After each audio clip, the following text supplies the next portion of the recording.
오늘 우리에게 주신 하나님 말씀은 요한계시록 2장 1절로 7절 말씀입니다.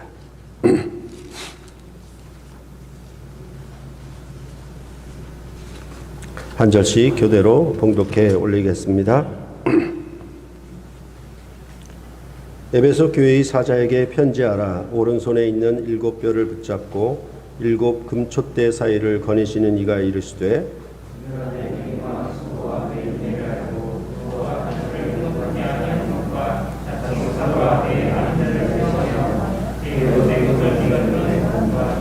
또 내가 참고 내 이름을 위하여 견디고 게으르지 아니한 것을 아노라.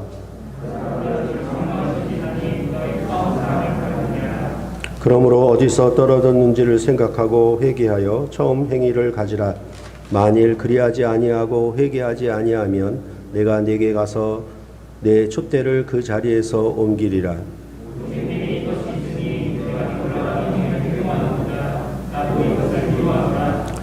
함께 읽겠습니다.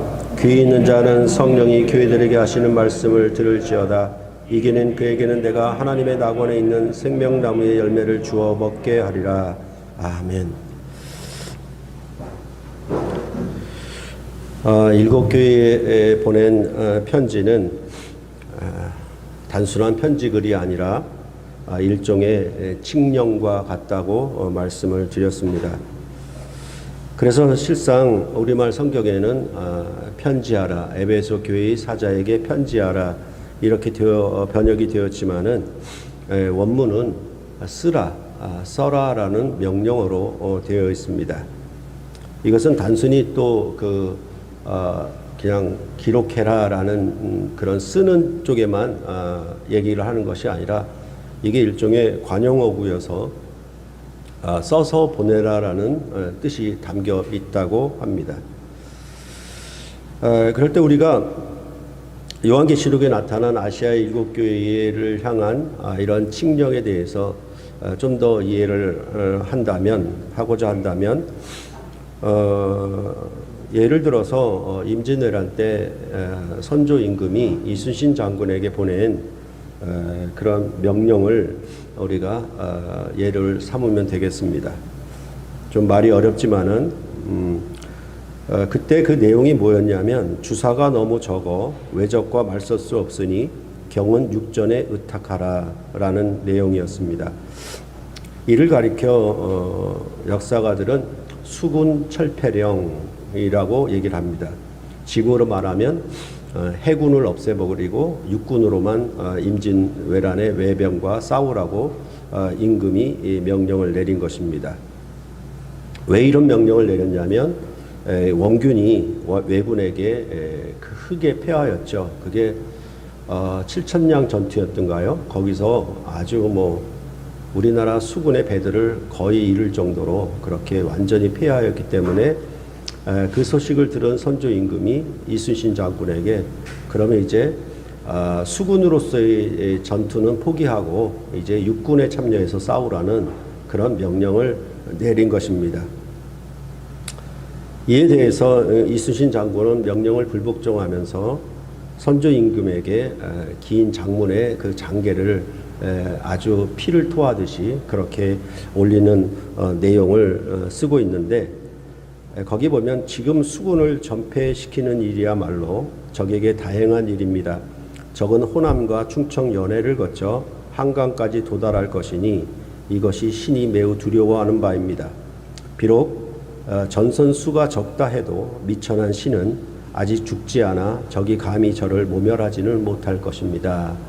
이렇게 써서 보냈는데 그 장계의 내용을 보면은 왜군이 배를 통해서 그 군수 물자를 다 공급해서 실제로는 서해안을 거쳐서 그 한강을 통해 그렇게 진입하려는 그 계략을 알고 있었고 그 일에 이제 이순신 장군이 막아섰던 것임을 우리로 나중에 알게 했습니다.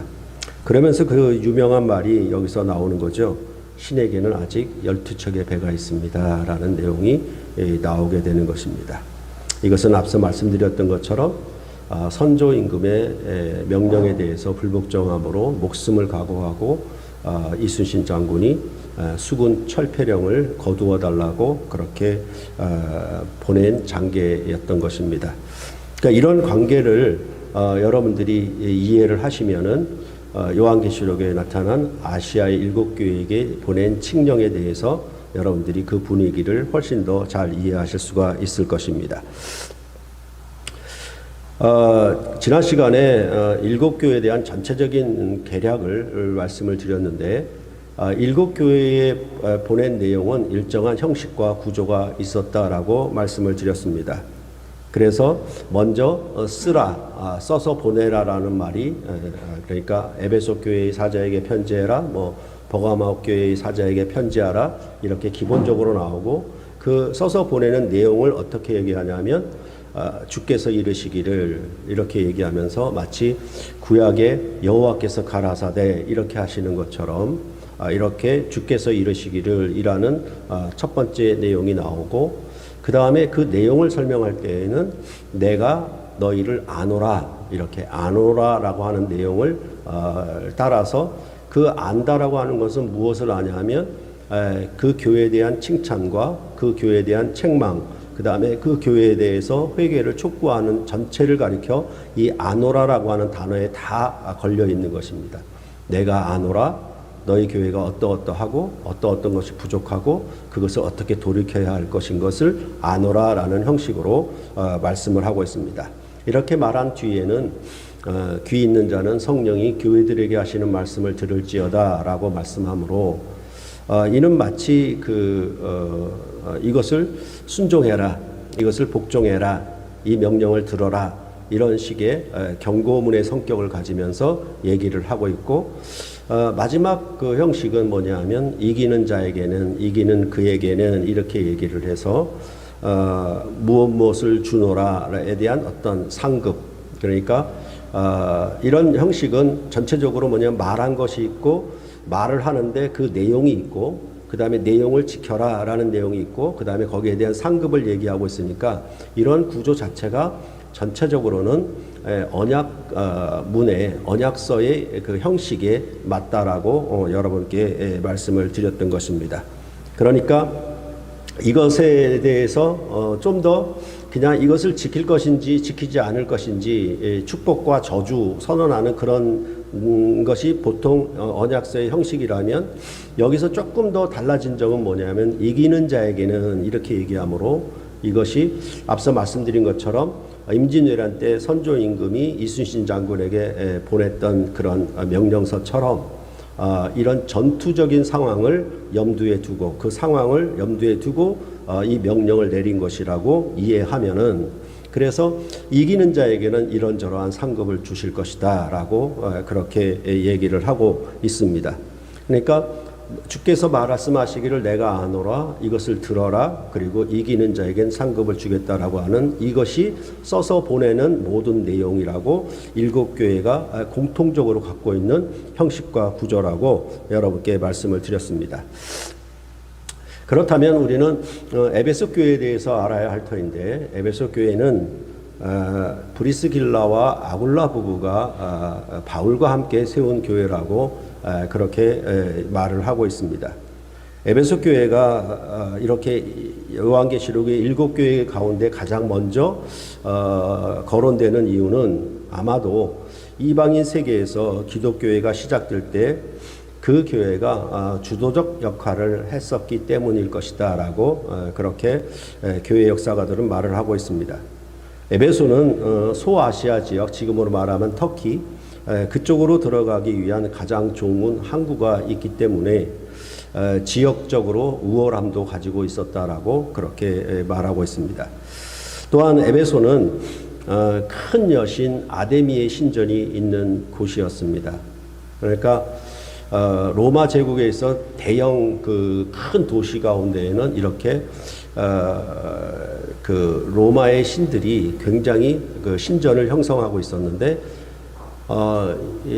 이 아데미의 신전은 그 여러 도시에 있는 다른 신전보다 유독 클 정도로 그렇게 에베소는 이 여신을 숭배하는 그런 큰 도시였다라는 것을 여러분들 생각하시면 되고, 결국은 그 신전이 있으면 신전을 통해서 밥 벌어먹고 사는 사람들이 있잖아요. 그러니까 사도행전에 보면 데메드리오가 나오는데, 그 데메드리오가 이 사도 바울이 전하는 그리스도의 도가 우상은 아무것도 아니다라고 전하니까 자기들이 밥벌이가 끊어지게 되었으니까 이제 에베소에서 큰 소동이 일어나죠. 그래서 뭐 심지어는 그 소동이 어떻게 얘기하냐면, 원형 경기장에 다 모여가지고 2시간 동안 큰 여신 아데미어라고 소리를 그렇게 2시간 동안 외치는 거죠. 그러니까 우리가 그 뭐 프로 경기 가운데 보면 여러분들이 승리에 열광하면서 막 백성들이 열광하면서 부르짖는 소리처럼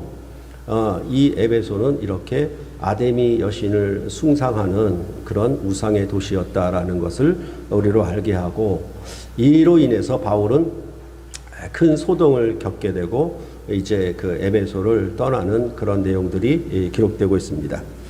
또한 이 에베소 교회는 특징이 뭐냐 하면 그 아볼로라는 사람인데, 여러분들이 고린도서 보았을 때 고린도 교회 4개의 당파를 이루었을 때, 그렇죠, 베드로, 바울, 그리스도, 아볼로 할 때 그 한 사람의 여기 하나에 들어갈 정도로 굉장히 학식이 많은 사람이었고, 예수는 그리스도라고 증거해서 유대인들과 논쟁을 벌이면 그들과 아주 다 이길 정도로 언변이 좋은 사람이었다라고 얘기를 합니다. 그런데 이 아볼로는 요한의 세례만 알고 있었고 예수 그리스도의 세례는 모르고 있었습니다. 근데 요한이 뭘 증거하냐면, 내 뒤에 오시는 능력 많으시는 이, 그 성령으로 세례를 주시는 이에 대해서 증거했잖아요. 그러니까 요한이 물 세례를 준 것만 알고 있을 뿐 이제 성령 세례는 모르고 있었던 거예요. 그 일에 대해서 바울이 이 요한의 세례는 성령 세례, 그 뒤에 오시는 이의 능력 많으신 이에 주시는 세례를 증거함을 통해서 이 아볼로가 성령 세례를 받는 장면이 나옵니다. 그러니까 아주 유력한 선생인데, 이 유력한 선생이 채 다 모르고 있었던 부분이 있었던 거죠. 그렇죠? 그것을 깨우쳐준 일에 이 에베소 교회의 사역에 포함시키고 있습니다. 그랬을 때 여러분들이 우리가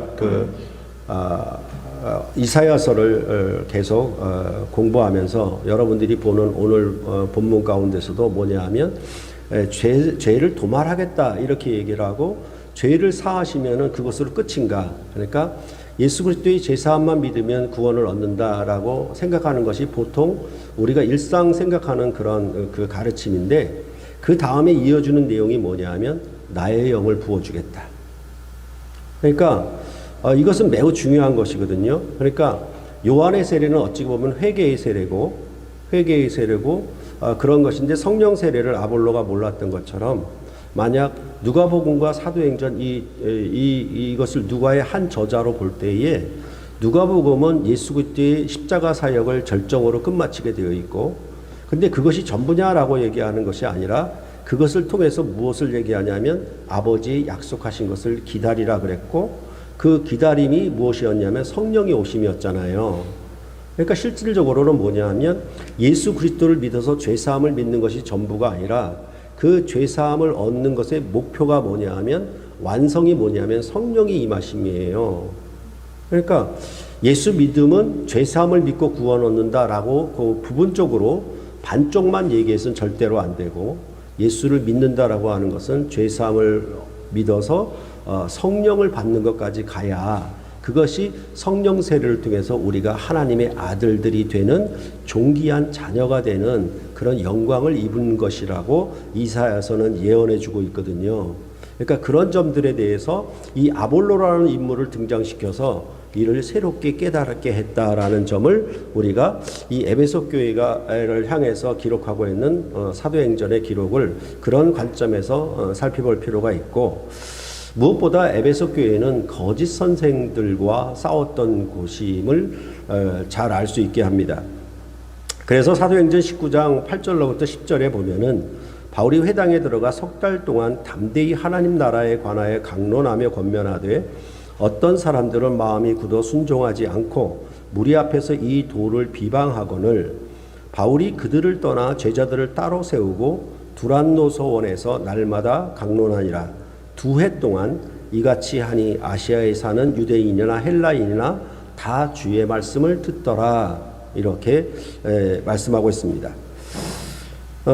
그뿐만 아니라 바울의 손으로 아주 그 희한한 능력을 나타냈죠. 그러니까 손수건을 던지니까 어떻게 병이 쫓아나고 귀신이 쫓겨가 나가는 그런 놀라운 일을 나타내니까 마술을 하는 유대인들도 자기들도 악한 귀신을 쫓아내려고 한번 시도를 해봤다가 오히려 악한 귀신이 달려들어가 가지고 아주 낭패를 겪었다는 그런 사건이 사도행전에 기록되고 있습니다.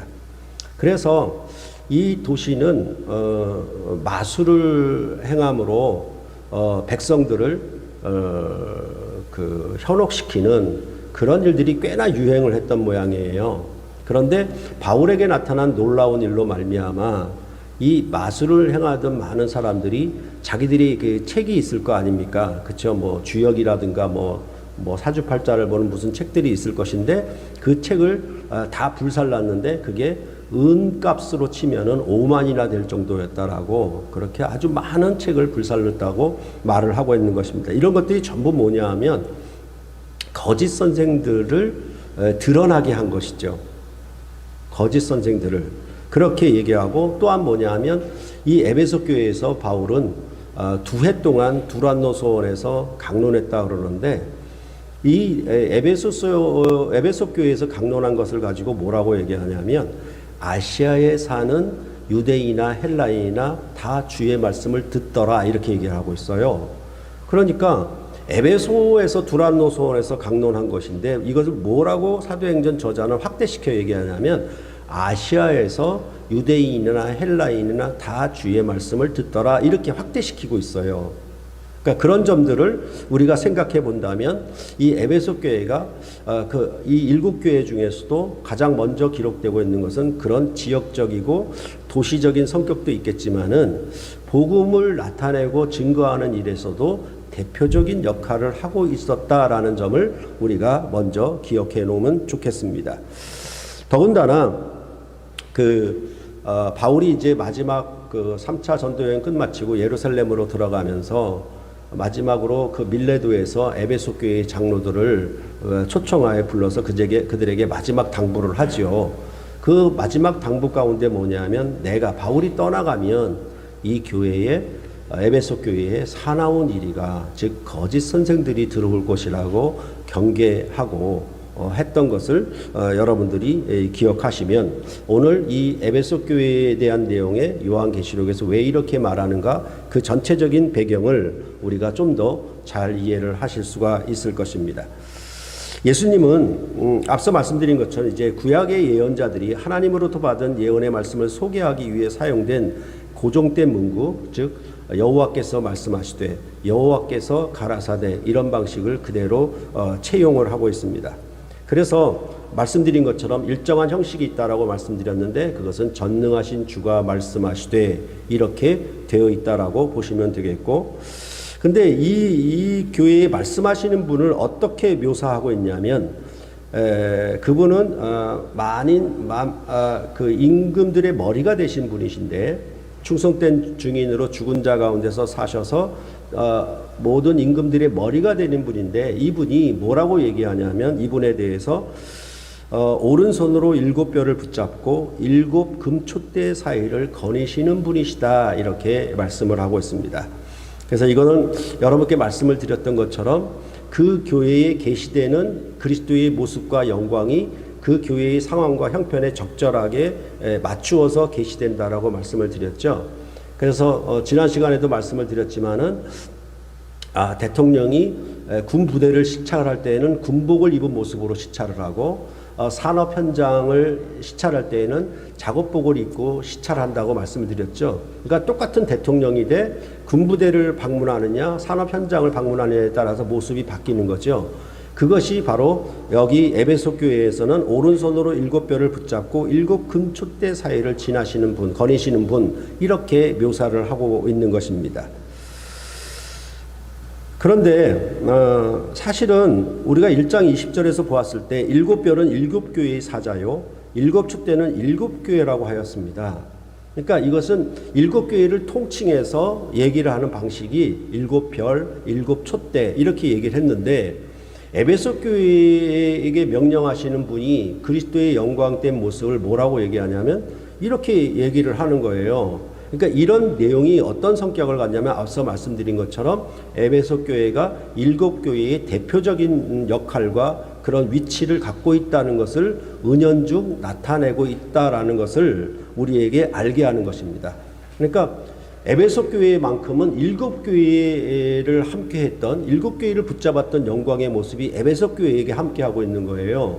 그런 점에 있어서 여러분들이 이 에베소 교회가 일곱 교회의 대표적인 위치를 갖고 있다라는 점을 우리가 먼저 좀 생각을 하시면 좋겠고, 그러면은 일곱 금촛대 사이를 거니시는 분 이렇게 말씀하고 있는데 이는 그 성소 구조에서 뜰이 있고 성소가 있고 지성소가 있었잖아요.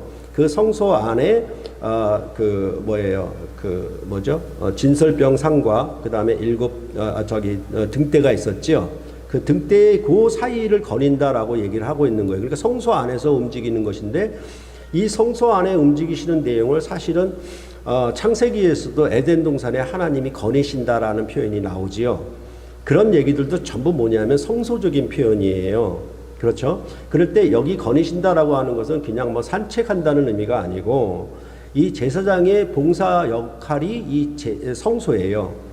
성소에서 자기 직분이 일하는 곳이 성소였기 때문에 아마도 제사장적인 역할을 하는 것이고, 제사장적인 역할을 하는 것은 뭐 제사를 드려주는 데에 어떤 매개체가 되고 중보자가 되는 것은 맞지만은 이 제사장이 하는 일은 뭐냐 하면 거룩한 것과 거룩하지 않은 것을 구별하고 판단해주는 역할을 하잖아요. 그러니까 이것이 옳은 것이냐 옳지 않은 것이냐에 대한 판단하는 그런 기능이 이 제사장에게 주어져 있는 거예요. 그런 면에서 무언가 진리를 판단할 수 있는 그런 교사, 선생적인 역할이 이 제사장이 하고 있다라는 사실을 우리는 구약적 배경 속에서 이해를 하고, 왜 일곱 금촛대 사이를 거니시는 분으로 얘기하시는가, 이런 점들에 대해서 우리가 좀 더 이해를 구약적 배경하에서 이해를 하면 좋겠습니다. 그러면 이분이 에베소 교회에 무엇을 이제 명령하셨는가? 그것은 앞서 말씀드리는 것처럼 내가 아노라 이런 일정한 형식 문구를 통해서 반복한다라고 말씀을 드렸습니다. 그럴 때 이 교회를 향한 칭찬의 내용이 2절과 3절에 나오는데, 내가 내 행위와 수고와 내 인내를 알고 또 약한 자들을 용납하지 아니한 것과 자칭 사도라 하되 아닌 자들을 시험하여 그의 거짓된 것을 내가 드러낸 것과 또 내가 참고 내 이름을 위하여 견디고 게으르지 아니한 것을 아노라 하는데, 여기 이제 우리말 성경은 게으르다라고 얘기했는데 이 말은 그게 아니고 지치지 않는, 지친다, tired, 그 개념이거든요. 원래의 뜻은. 그러니까 조금 의미가 다르죠. 지치는 것과 게으르다라고 하는 것은 좀 다르니까 일부러 제가 가로 안에다가 여러분에게 이해를 편하게 표시를 해드렸습니다. 그런데 에베소 교회는 어떤 일을 했냐면 악한 자들을 용납하지 아니하고 거짓 사도들을 시험하여 드러낸 것을 하였습니다. 그리고 이 일의 교회는 수고와 인내, 또 뒤에 말하는 것처럼 참고 견디고 지치지 아니했다, 이렇게 말씀을 하고 있는 것입니다. 그러니까 이런 말씀은 결국은 뭐냐 하면 한마디로 에베소 교회는 진리를 위한 싸움에 있어서 그들은 수고했고 인내했으며 지치지 아니하는 것, 이것에 대해서 전체적으로 말하고 있다고 여러분들이 보시면 되겠습니다.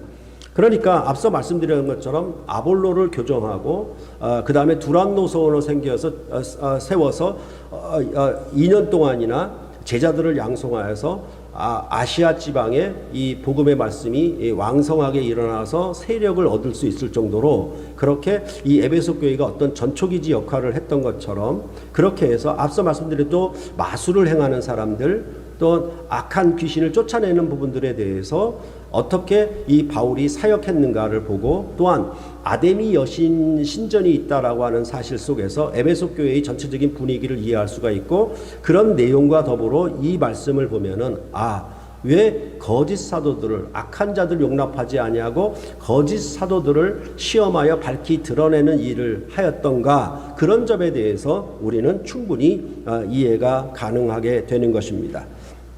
그래서 그리스도의 도를 비방하는 자들에 대해서 어떻게 싸웠으며, 또한 마술을 행하는 사람들과 어떻게 싸웠으며, 신전을 숭배하는 자들과 어떻게 싸웠는가, 이런 부분들에 대해서 우리가 잘 이해할 수가 있을 것입니다. 그런 다음에 이 교회를 향한 그 책망이 뒤따르고 있습니다. 4절로부터 5절을 보면은, 그러나 너를 책망할 것이 있나니 너의 처음 사랑을 버렸느니라. 그러므로 어디서 떨어졌는지를 생각하고 회개하여 처음 행위를 가지라. 만일 그리하지 아니하고 회개하지 아니하면 내가 네게 가서 내 촛대를 그 자리에서 옮기리라. 이렇게 말씀하고 있습니다. 그러니까 중요한 것은 뭐냐 하면 처음 사랑을 버렸다는 것이고 처음 행위를 가지라는 것입니다. 그래서 결국은 처음 사랑을 버린 것에 대해서 책망하고 처음 행위를 가지는 것으로 회개하여 돌아오라고 촉구하는 내용이 여기 가운데 있는 것입니다. 그러면 처음 사랑을 버렸다라는 것은 무엇을 의미하는가? 이것은 그리스도를 사랑하는 사랑을 잃어버렸다, 그런 의미는 아닙니다. 그러니까 배교나 배역에 가까운 그런 내용은 아니라는 것입니다. 에베소의 그리스도인들이 이전에 세상에서 그리스도를 증언함으로써 드러냈던 그리스도를 향한 열정적인 사랑을 더 이상 표현하지 않았다는 의미라고 하는데, 그러니까 열정을 잃어버렸다, 이게 처음 사랑을 버렸다라는 의미로 해석을 하는 주석가들이 있습니다. 근데 이런 점은 사실은 뒤에 나오는 라오디게아 교회에게 적용하는 것이 맞아요. 너희가 뜨겁지도 않고 차지도 아니하고 미지근했다라고 얘기를 했으니까 이건 라오디게아 교회를 얘기하는 것이 맞지, 처음 사랑을 잃어버렸던 것이 처음에 그 열정적인 사랑을 버렸다, 잃어버렸다는 의미로 해석하기는 조금 부족하다라고 생각을 합니다. 그러면 또 하나는 뭐냐면 처음 사랑의 지시 대상이 뭐냐? 어떤 분들은 하나님을 사랑하는 것, 이웃을 사랑하는 것, 이게 1단계, 2단계, 첫째 계명, 둘째 계명 이렇게 나누어서 얘기했듯이 이것이 하나님 사랑이냐 이웃 사랑이냐 이걸 가지고 또 따져요. 처음이 어느 것이 처음이냐. 그래서 하나님 사랑보다 이웃 사랑을 먼저 한 것이 아니냐라는 의미로 논쟁을 벌여요. 그런데 이런 의미는 사실은 저는 맞지 않다라고 보고, 또한 이 처음 사랑을 빼어버렸다는 것에 대해서 마태복음 24장 12절로부터 14절을 인용해서 많은 사람의 사랑이 식어지리라 이렇게 얘기를 하고 있거든요. 이것은 그 말세의 상황, 그렇죠, 종말의 상황을 두면서 얘기를 하는 방식으로 24장을 말을 하고 있기 때문에 이도 조금 맞지 않다라고 그렇게 생각을 합니다. 그런데 어디서 떨어졌는지를 생각하라라고 얘기를 하면서 그것은 처음 행위를 가지라는 것이었는데, 이것은 단순히 생각하라는 의미가 아니고 원래는 기억하라는 것입니다. 기억한다라는 것은 잃어버렸던 기억을 되찾는 그런 의미가 아니고요. 성경에 기록한다라고 하는 것은 마치 이런 의미죠. 뭐냐면 뭐 부부가 결혼을 해서 사랑의 언약으로 맹세해서 결혼식을 했잖아요. 그럼 부부가 살다가 여러 가지 책망할 일이 나타날 거 아닙니까? 그러면 부부가 항상 생각해야 되는 건 뭐냐 하면 결혼의 언약이에요. 이건 머리가 좋아서 IQ가 높아서 기억해내라 그 말이 아니고 어디에 근거해야 되냐면 결혼의 언약에 근거하라는 얘기예요. 그래야 거기로부터 다시 출발시키는 거예요. 무슨 얘기인가 하면 지금 어떤 문제로 사소한 다툼이 벌어졌는데 그 다툼의 내용을 가서 서로 시시비비를 가리기 전에 뭘 생각해야 되냐면 우리는 사랑의 언약을 맺었지 않냐. 여기서부터 출발해서 생각해야 되는 거예요. 그래야 그 문제를 접근하는 방식이 맞는 것이지 그냥 네가 돈이 버는 것이 얼마고 네가 무슨 짓을 했고 여기서부터 출발해가지고는 답이 없다는 것이죠. 사랑의 언약을 맺은 거기서부터 지역해서 출발해서 얘기를 해줘야 되는 것이 맞거든요. 그러니까 그런 점들에 대해서 이 그 처음 행위를 가지라라고 하는 것은 바로 너희가 언약을 맺고 처음 삶을 살았던 그 부분들을 기억하라라고 얘기를 하고 있는 것입니다. 그런데 그 처음 행위를 가지라고 그랬는데 그 처음 행위는 사실은 문맥적으로 보면은 앞에 2절과 3절에서 말했던 칭찬의 내용이 처음 사랑이고 처음 행위예요. 이것을 뭐 큰 계명이 최고의 계명이니 뭐니 아니면 사랑이 식어졌다니 뭐니 이렇게 그러올 필요가 없고 그 문맥에서 보면 바로 앞에 있는 일들이 교회가 이렇게 해온 처음 사랑, 처음 행위 이것들을 회복하고 돌이키라는 의미로 이해하는 것이 훨씬 낫을 것입니다.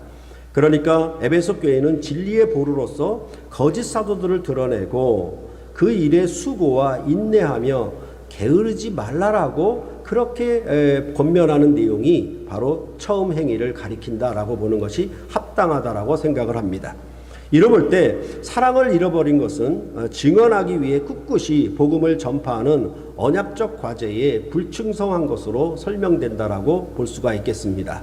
그렇죠? 그러니까 이것을 그 언약을 지속하고 언약을 인내하면서 수고로움을 통해서 지치지 아니하고 이 언약의 역할, 언약적인 사명들을 계속해 줘야 되는데 그것을 빼앗겼다, 버렸다라는 의미로 우리가 이해하면 좋겠다라는 것입니다.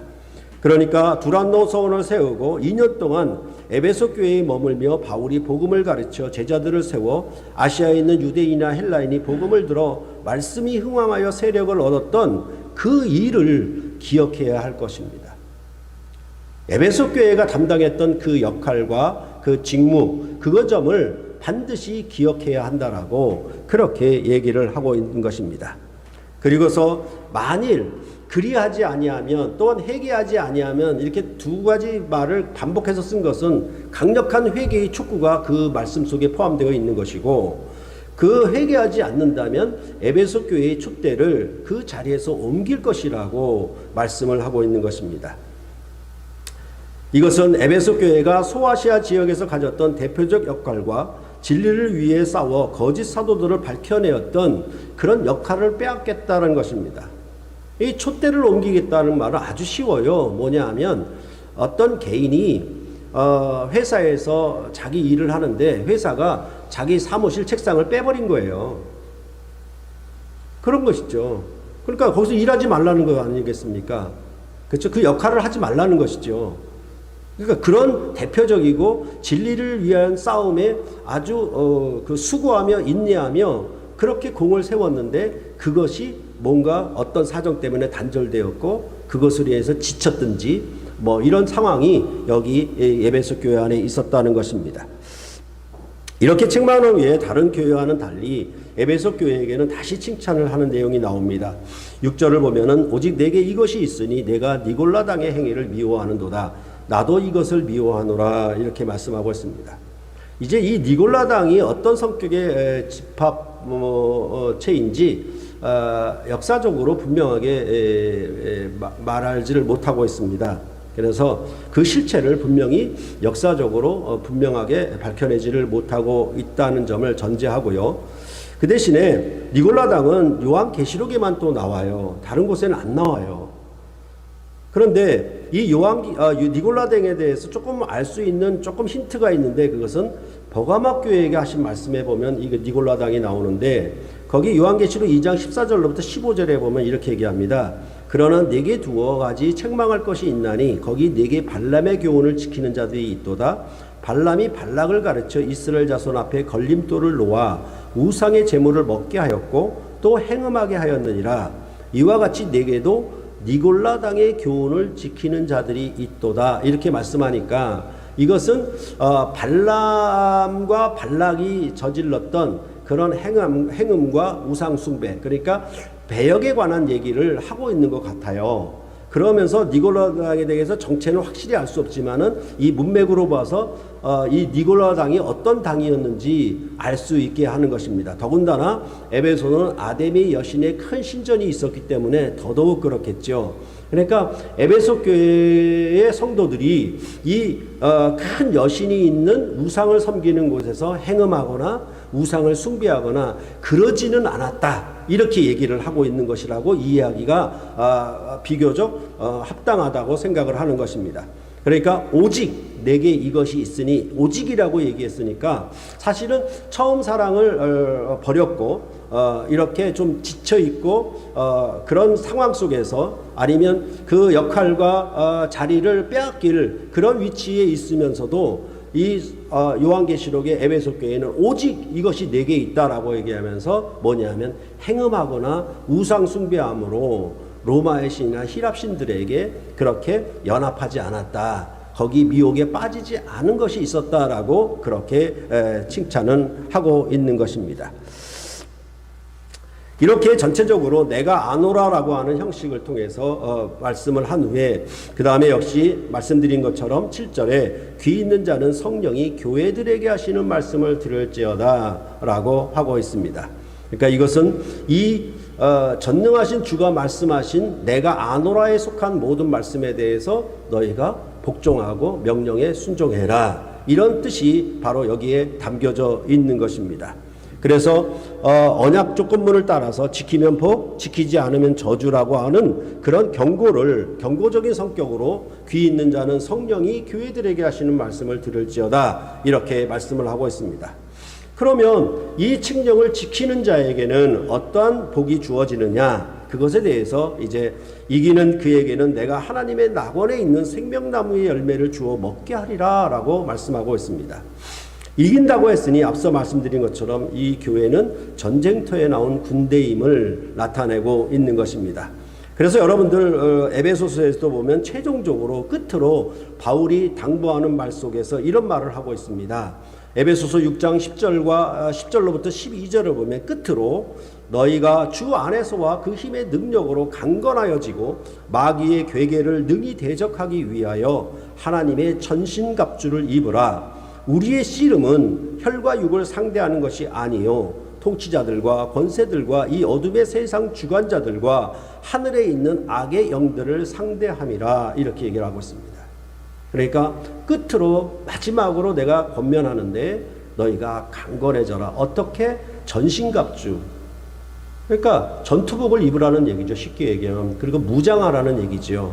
왜? 이제 너희는 혈과 육의 씨름, 혈과 육의 싸움이 아니다. 그것은 구약의 이방인의 권세와 싸웠던 싸움이 아니라 이제는 하늘의 악한 영들에 대한 싸움으로 너희가 싸워야 되기 때문에 에베소 교회에게 이 전신갑주로 무장하라고 그렇게 말씀을 하였던 것입니다.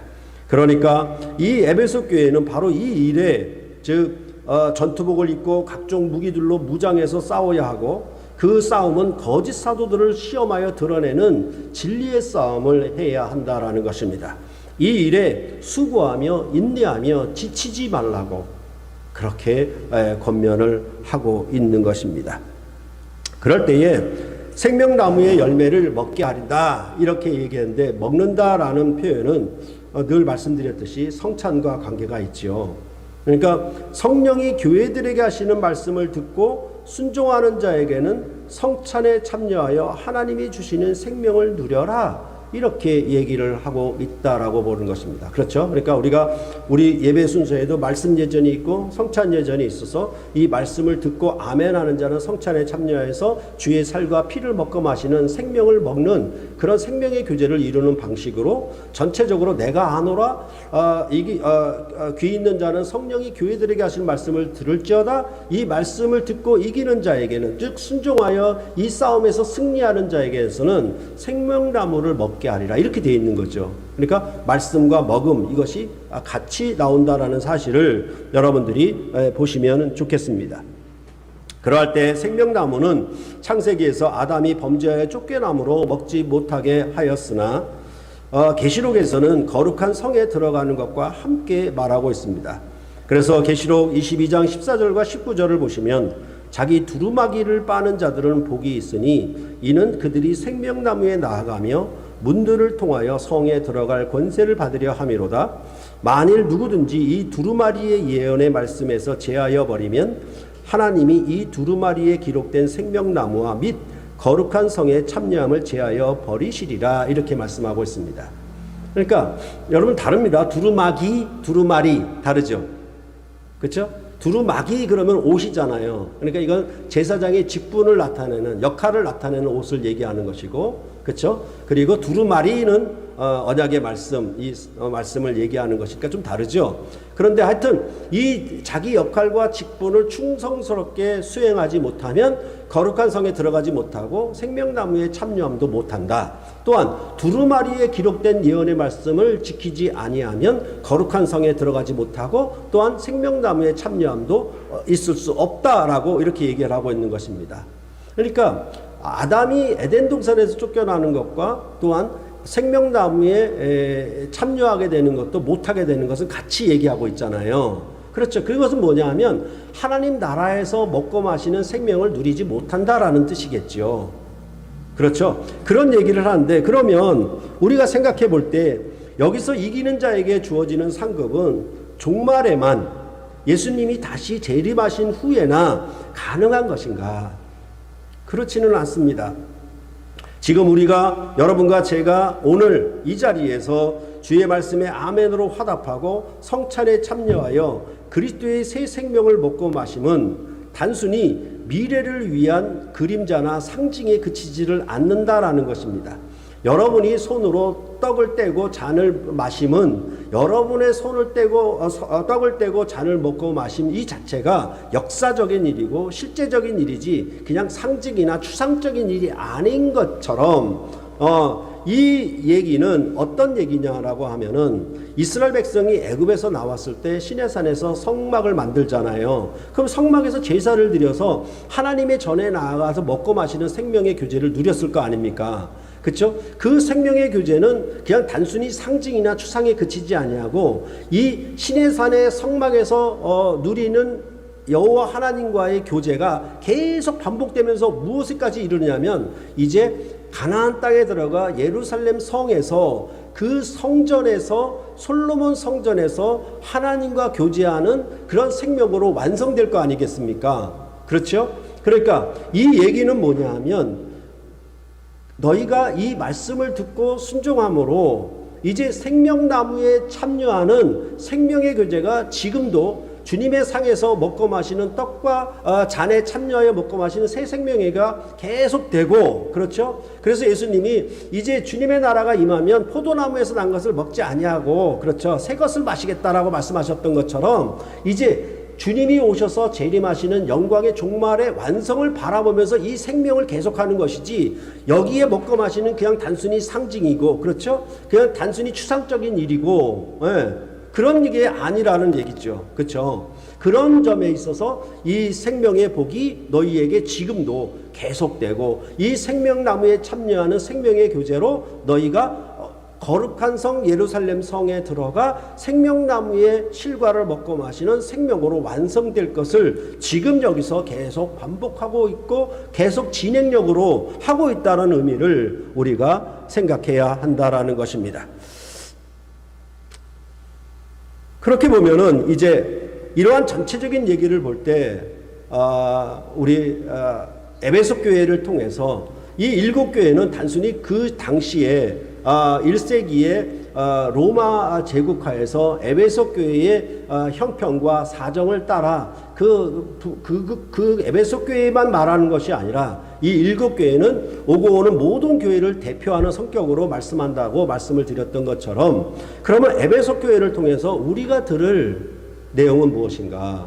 그것을 생각해 봐야 되겠죠. 그래서 샘물결 교회는 이 에베소 교회를 향한 칙령에 더욱 귀를 기울여야 한다라고 저는 생각을 합니다. 여러분과 제가 아는 이 복음을 처음 들었을 때 여러분은 어떤 처음 사랑과 처음 행위를 가졌더랬습니까? 저는 이 복음을 듣고 전도사일 때 방배동 지하에서 개척을 했습니다. 저는 원래 용기가 없는 사람이고요, 담대함이 없는 사람이고 두려움과 겁이 많은 우유부단한 사람 중에 하나였거든요. 근데 교회 개척만큼은 용기 있게 했어요. 왜냐하면 이 복음을 듣고서.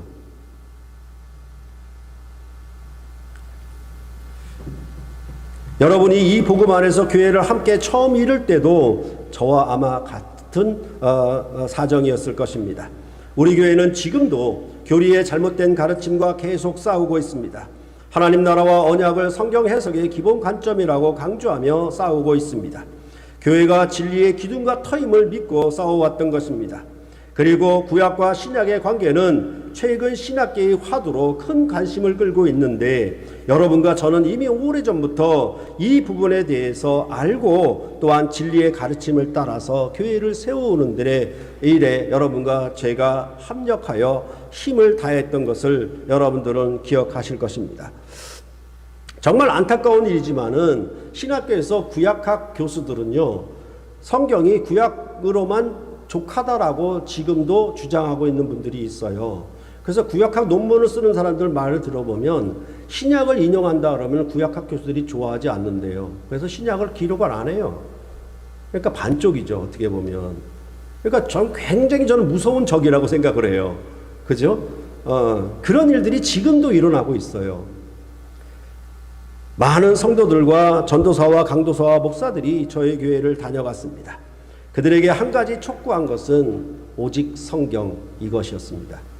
그들 가운데 우리는 얻는 자도 있었고 얻지 못한 자도 있었습니다. 그들에게 진리를 추구하며 함께 토론하는 모습은 생경했을 것이며, 그러한 환경에서 자라나지 못하여 적응도 어려웠을 것입니다. 그랬을 때 그들의 열심 있는 그런 신앙의 허구, 정말로 열심히 신앙생활을 하고 전도사로 신학생으로 하는 것 같은데, 사실은 보면은 성경을 읽지 못하고 성경의 말씀으로 교제하지도 못하는 그런 모습들을 우리는 어쩔 수 없이 발견한 것이겠죠. 지적한 것이 아니라. 그러니까 우리가 함께하는 이 말씀으로 나눈 교제에 그들이 함께할 수 없었다라고 생각을 하고, 그들이 적응하기가 매우 어려웠을 거라고 생각을 합니다. 그들도 이전의 교회에서 전도사나 목사로 봉사했을 때에는 굉장히 칭찬을 받고 열심히 있고 그런 분들이었습니다. 그런데 정작 말씀으로 대하고 말씀으로 교제하는 일에서는 그들은 정말 어려웠고 힘들어했던 모습들을 여러분들은 기억하실 것입니다. 그리고 우리 교회 가운데 여러 가지 우여곡절이 있었지만은 교회가 지금까지 진리 싸움에 계속해 왔던 일만큼은 여러분과 제가 갖고 있는 귀중한 자산이라고 저는 생각을 하고 있습니다. 또한 저희 교회를 향한 비방과 또한 교회 안에서의 분란도 있었던 것이 사실입니다. 그러나 여러분과 저는 진리의 말씀 안에서 더 밝게 진전되었고, 이 복음이 진실로 그러하다라고 믿고 있고, 여러분과 제가 교회를 이루고 있는 것입니다. 어제 청년들이 토요 모임의 교제에서 자신 안에서 어떻게 하나님이 새 일을 행하셨는가에 대하여 고백을 해온 글이 있었습니다. 그들 가운데는 정말 성경에 무지하고 교회 생활에도 전혀 경험이 없었던 청년들이 어떻게 말씀 안에서 자신들이 새로워졌는가를 기뻐하고 감사하고 그러했습니다. 또한 어떠한 어려움과 난관이 있어도 주중모임과 말씀 교제를 계속함으로 그들에게 주었던 생명나무의 기쁨을 누렸다라고 그렇게 고백을 했습니다. 그것은 곧 우리의 여러분과 제가 세우는 샘물결 교회가 가지는 처음 사랑과 처음 행위라고 생각을 합니다. 여러분들이 가만히 뒤돌아보면 교회가 말씀에 신실하고 말씀에 충성되어서 이것으로 기뻐하는 순간에 우리는 믿는 자들을 더하는 그런 역사를 나타낼 수가 있었고, 만약 우리가 말씀을 버리는 방식으로 외면하는 방식으로 지치고 힘들어서 그렇게 생각할 때에는 교회도 스스로 약해짐을 여러분들은 느낄 수가 있었을 것입니다. 그렇게 보았을 때 여러분과 저는 이런 샘물결 교회가 세워지는 이 역할, 그 자리를 빼앗기지 아니하도록 우리가 이 복음의 말씀에 굳건히 서서 이 시대의 교리적 가르침에 대항하여서 정말 하나님 나라를 전파하고 하나님 나라의 언약을 선포하는 이런 역사적인 증거를 나타내야 할 그런 직무가, 또한 역할이 우리에게 주어져 있다는 사실을 여러분과 제가 이 말씀을 통해서 다시 한번 새롭게 하기를 간절히 원하는 것입니다. 그렇기 때문에 여러분과 저는 지치지 말아야만 합니다.